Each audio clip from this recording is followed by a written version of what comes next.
Hello, Widowhood. This is part 3 of our final conversation with Pastor James Ford regarding the conversation of the death of his late wife, his love of over 60 years. I want you to know that you are not alone. Let's get into the discussion now. Many people talk about the ups and downs of married life, but no one really prepares you for life after your spouse passes away. Welcome to Widowhood Real Talk with Tina, a safe place for widows, widowers, and their friends and family to talk about love and loss. Find comfort as you listen to honest conversations between Tina and invited guests who've experienced the loss of their forever partner. Share their stories of love, grief, and healing. You are not alone in this journey. Join today's episode and discover a wealth of resources and learn how to connect with others who are traveling the same path. This is Widowhood Real Talk with Tina.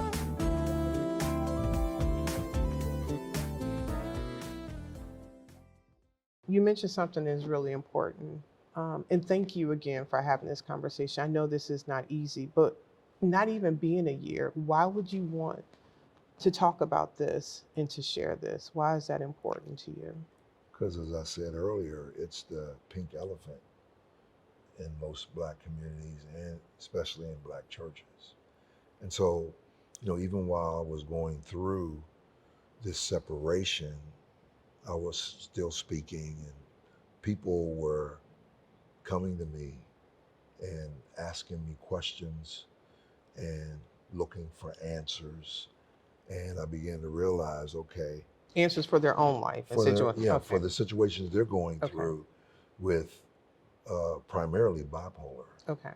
Yeah. So, for example, I did a conference, a marriage conference. There was about 200 couples, and 4 days. In those 4 days, I had 4 different pastors approach me saying, "I'm going through the same thing with my wife." And I had one pastor's wife who said, "The churches drove my husband crazy. I don't know who he is. Can you talk to me?" And so I talked to all those people, and God seemed to be saying to me, this is going to open up a new avenue. Now you know what the pain is when someone loses their spouse through suicide, and you're able to leave a well in the valley. You're able to, you can't totally alleviate, but you can make an effort to lighten somebody's load, to give them. So one person, that one pastor, his wife was still amenable to him getting guardianship. And so he called me up, "Hey man, my guardianship went through, took a couple months, but I got guardianship now, so that if she gets to the 3rd or 4th stage, he's able to say, my wife needs to be in here. She does not want to come, but I have the paperwork. I need her." You help admitted. somebody. Yeah. So I figured, and even here in my own congregation, people were coming to me and saying, "I never told anybody, but my son, he committed suicide. My daughter, my husband, my wife."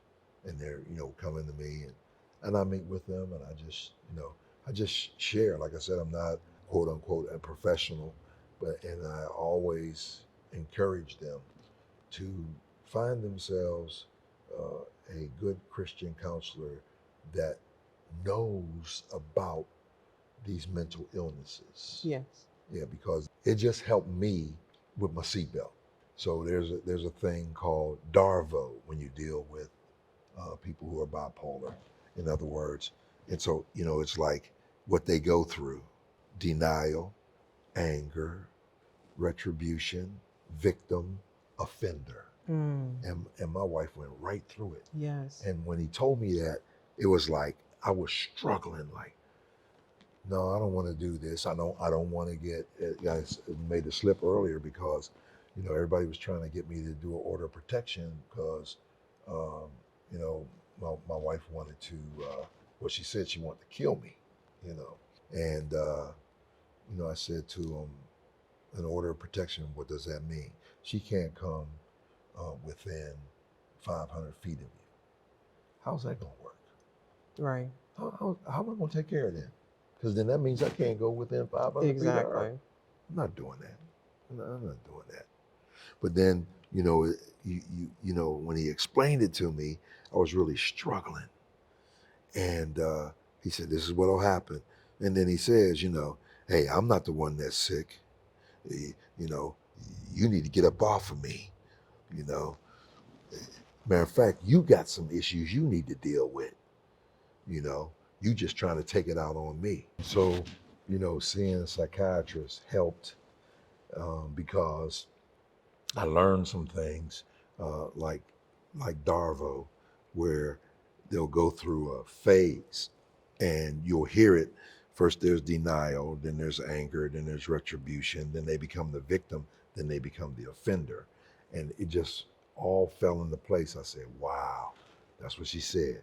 I'm not sick. Then the anger part, you know, the venom is spurred out. Then the retribution, you're this, that, and the other. Then she becomes the victim now. You're the one that's doing this to me and blah, blah, blah. And then now she's the offender. You know, you need to do this, you need to do that. You know, you're the one that really has the problem. And so, you know, when he shared that with me, he said, you're mighty quiet, Pastor Ford. I said, because this just happened. And this has been happening, and I just didn't know it. And now you're telling me this. And I was telling, you know, the things that you're telling me, man, I wish I'd have known them early on. I should have did my homework early on. That's what I would say to anybody that's dealing with anyone that you even suspect that they have mental illness.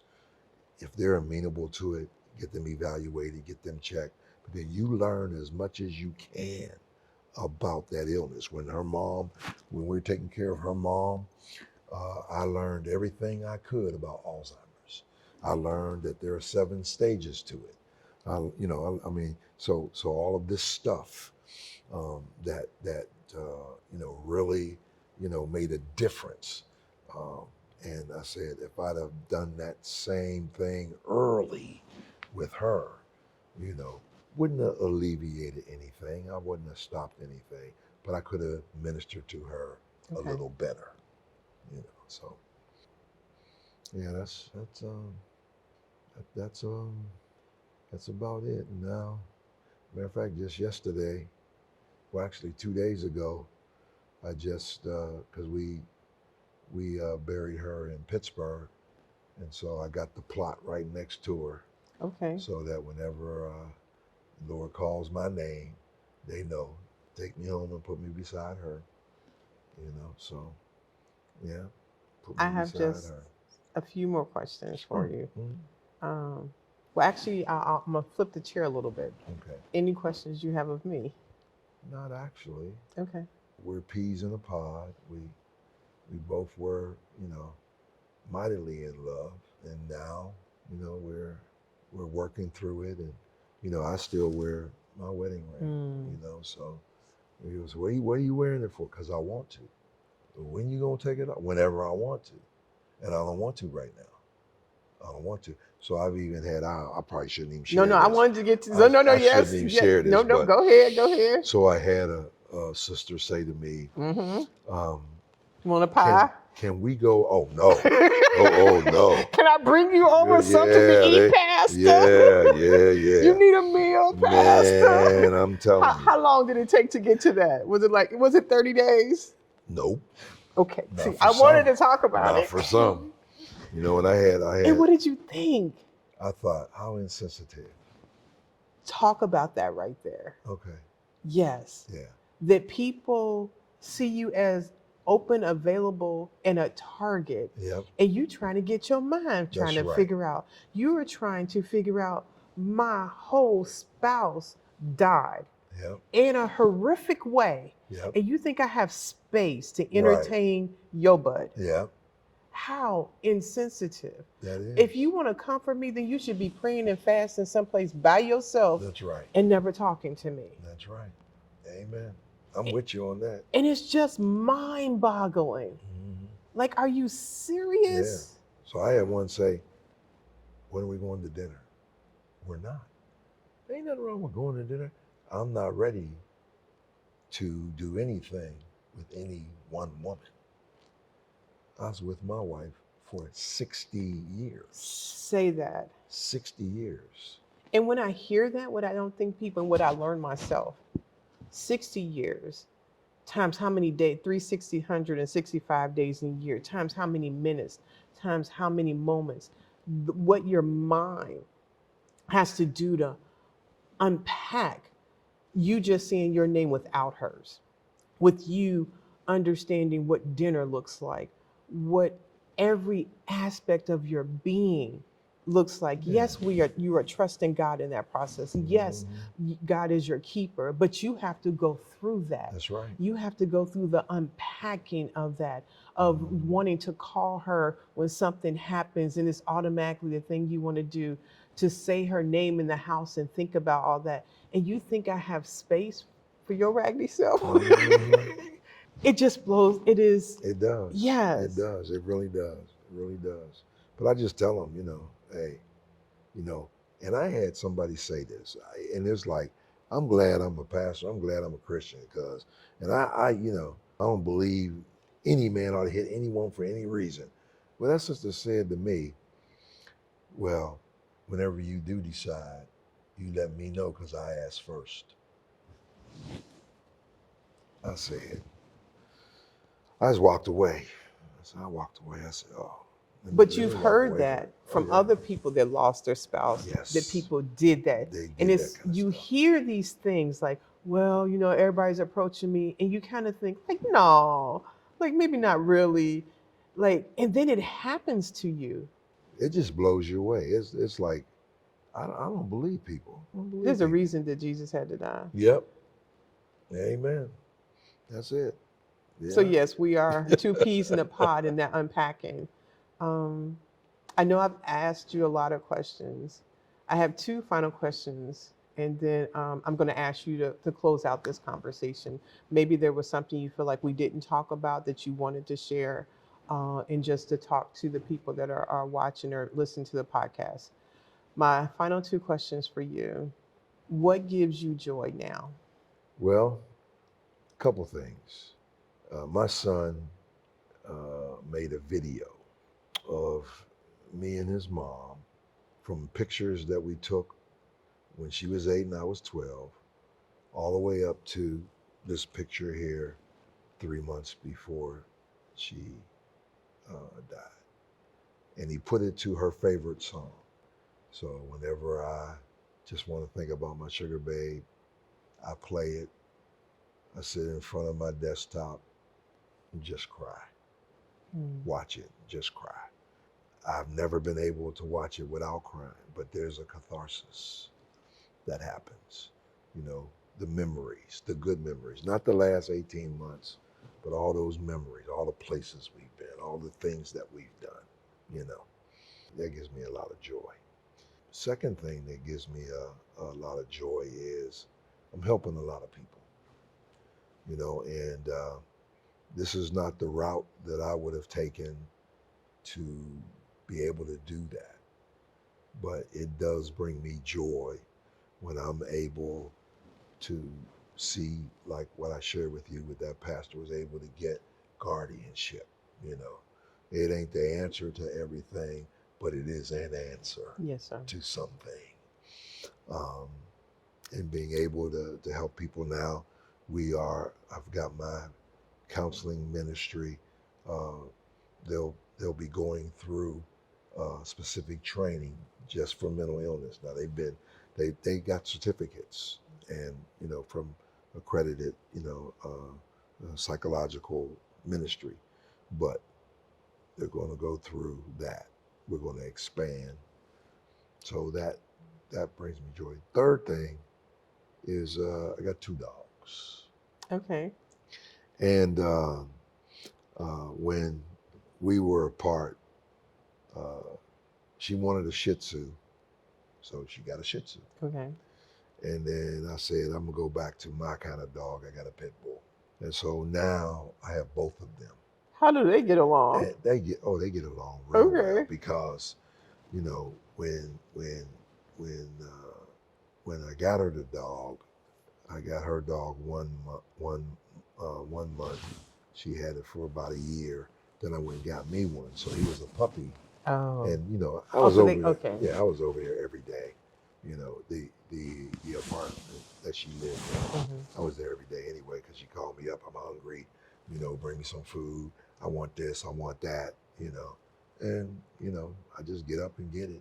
You know, matter of fact, the psychiatrist, one of the things he told me was you got to have some boundaries. So I, you know, I shared with her, hey, this is what my psychiatrist told me, and so we're gonna set some boundaries. I'm gonna turn my phone off at 11 o'clock. So you can't call me 2 o'clock in the morning and say, come over here, you know, because I'm afraid, you know, stuff like that. Because that's what she would do.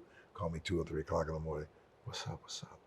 What's going on, baby? What's going on? I just feel afraid. I need you to come over here. You know, and I go over there. And she said, get in the bed. And she fall right asleep. And I you know, and one time I said, now, you know, this don't make sense. You just come on home and get in the bed. And she snapped, get out.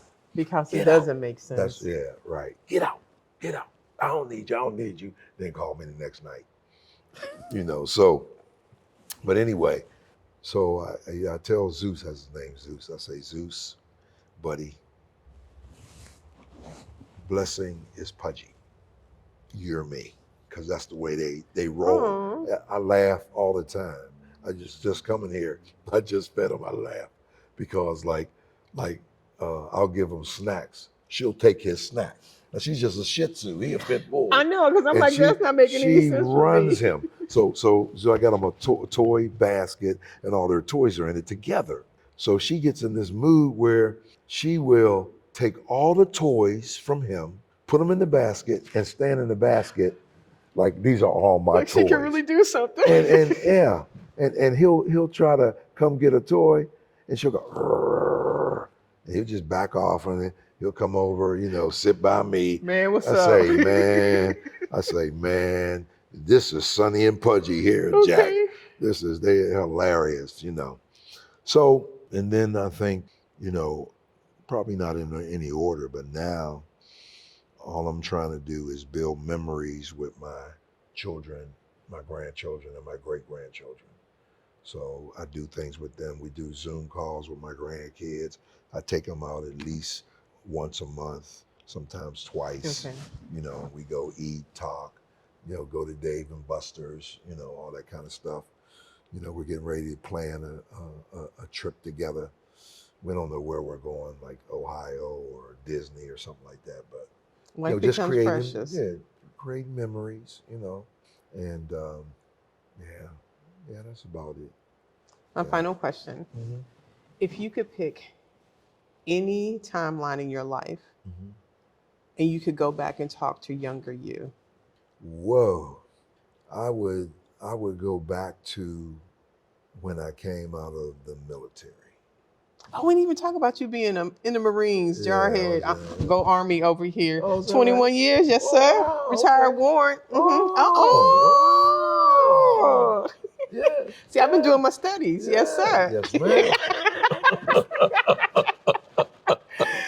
Yes, I come from so- a military family. Our dad was in the Air Force. Okay. My middle sister, Yolanka, she's a retired senior chief, and our youngest sister was in the Marines. We say our mom is the chief of staff. Okay. That she has kept everything together. My oldest sister is a servant. She was a school teacher in Chicago public school system, and our brother was on the U.S. American bobsled team. Wow. So we have a servant family. Yeah. But we can go ahead and talk about you being in the Marines. Go ahead. Yeah. So, yeah. Yeah. So yeah, I was a jarhead. I ain't want to say it, but Yeah. that's what almost came out of my mouth. Yes. Simplify till I die. There we go. Yep, Yes. There you go. Yep. So did 2.5 years and Miss Nom, and you know, but coming out of the military. But that would be the timeline you would talk to younger you there. I would, you know, talk to them about choices. That you are the sum total of all the choices that you make.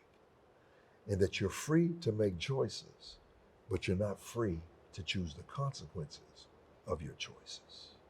So that every choice has a consequence, whether it's good or bad.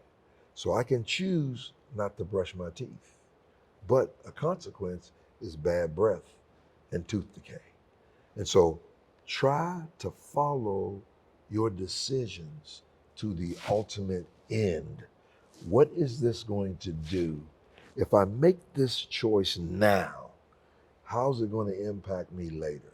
I got a sermon that I preached, and it was called Death by Fork. Gluttony, my favorite sin. And here's how I started off. You better be careful what you eat now. So you would pick younger you in the Marines. Right. Coming out of the Marines, and I would tell them, about their choices. So, I was talking about the fact that I had done a sermon that began, be careful what you eat now, it'll eat you Yes. later. And then I share with everybody, had diabetes, high blood pressure, and almost lost my foot, and could trace it back to all the sweets, all the bread, The Garrett's all popcorn. yeah, you better believe it. You better believe it. No Yeah. offense, because I'm getting me some while I'm And here. the donuts and all the rest of it. And so that's what I would share with the young people. It's like, hey, you're making this choice now. It's going to impact you later. Okay. You have to find out before you make that choice, what is the impact ultimately going to be? You're looking at the immediate effects of it. Okay. So you're going to have fun, you're going to do whatever, but what are the ultimate effects of it? Yes. So that you recognize, hey, you may get by, but you never get away, because you are the sum total of all the choices that you make. Okay. So, and I would end up by telling them, you are becoming what you will become. And then I would also just add the icing on the cake. Show me your friends, I'll tell you your future. That's what I would share. Well, thank you for this conversation. I will allow you to wrap up any final words or things that you want to share. Well, I believe this. I don't know how people make it without the Lord. I don't believe that I could have, quote unquote, hung in there, stayed by the stuff, given my 12th Rose the care and the love that she so desperately needed. I will share this. She journaled. We both journal. I've got over 40 years of journals. And I was reading her journal, and it's just eye-opening. So in one account, she writes, I know he loves me, and I know I love him. I just don't know why I'm treating him this way. And I'm reading stuff like that, and it's something that just concretizes in your thinking. Like, man, I'm so glad I did the right thing. Yes. I'm so glad that, I loved her unconditionally. Yes. Because, if you're married, marriage is an unconditional commitment to a flawed person. Marriage is a union of two forgivers. If you're not ready to forgive, you're not ready to get married. And so, I would say, 60 years, 57 and a half of them, beautiful years. Well, actually 58 and a half beautiful years. And I wouldn't let those last 18 months spoil the memories that I have of my sugar babe. I put them aside, and I go back and revisit all of the times that we had and all the things that we have overcome together. The loss of children, me not having a job, moving, all kind of stuff like that, taking care of a sick mother for 17 years, and how we were a team, and you can't beat that, you got to have that kind of commitment.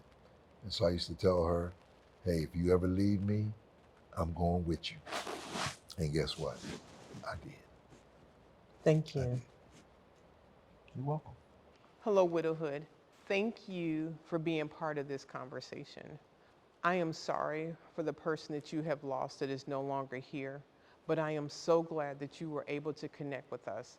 I pray and I hope that the conversations that you have made us part of your hood, and we are able to help you and know that you are not alone. We are your community. We are here on this journey with you.